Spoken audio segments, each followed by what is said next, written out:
First off, thanks so much everyone for helping me reach 1000 subscribers. I might have to make a special celebration video, probably something RPG related. My next goal is to reach 10,000 subscribers. Alright, Atomic Heart is kind of an FPS RPG that explores what a world with advanced robotics would be like, and it all goes wrong very quickly. I don't want to die!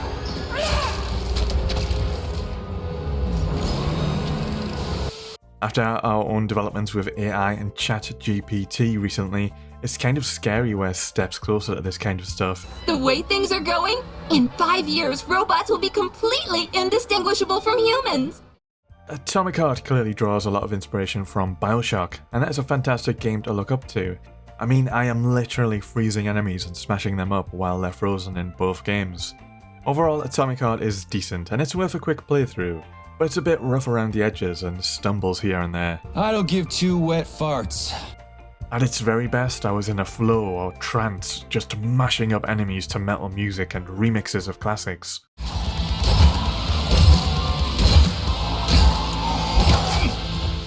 While at its worst, it's janky, you're stuttering, physically stuck in the world, or you've hit a progression-breaking bug and like me, you're gonna need to reload at a previous save.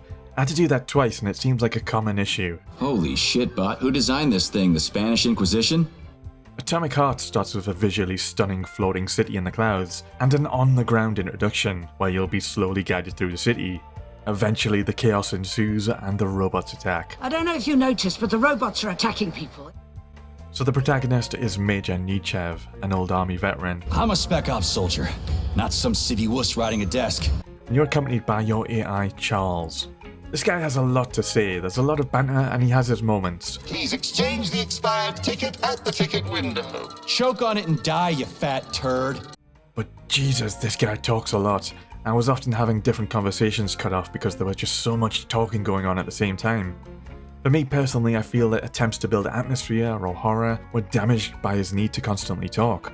Speaking of atmosphere, you'll get to explore areas showing the aftermath of the robots going full Terminator. You'll be reading computer logs or blogs about what was happening just before the event.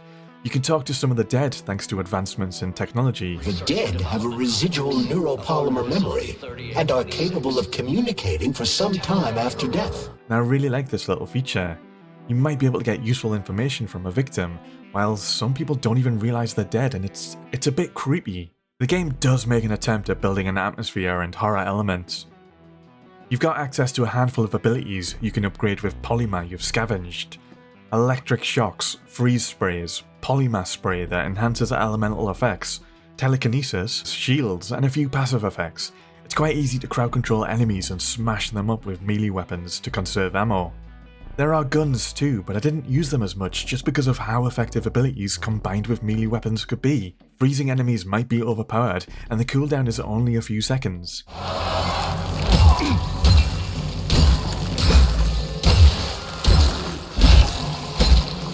Overall, the difficulty curve is a bit whack. I actually found the first boss of the game by far the hardest. The others were easier, and I breezed through the final boss in comparison. I can break down the core gameplay loop for the majority of the game. You follow an objective marker to an objective. You'll then need to find multiple keys scattered about to progress. This process repeats throughout. I've marked another waypoint for ease of navigation. You'll often have to clear a room of enemies to then lockpick your way out. The lockpick puzzles got a little repetitive, and occasionally you'll have to solve a larger puzzle. One that comes to mind is when you had to guide a ball through tubes with telekinesis. I'm sick to death of shoving balls into tubes. There's a few climbing sequences too, thank god there's only a few. It's a bit naff climbing in a first person perspective. After you've cleared the first major facility, the game world becomes a bit more open, with houses to explore and scavenge, and even cars to drive.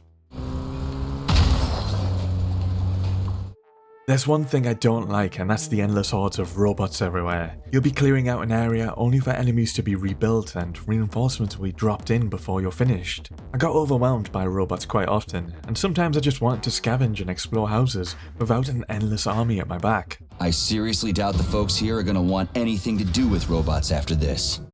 The story was alright, don't go into this with high expectations. If you focus the main campaign, expect it to take about 15 hours. You can extend that by scouring and looting every corner of the map, but you do end up going through a lot of copy-pasted modular content. You'll see the same identical houses over and over, and it's not that much more rewarding.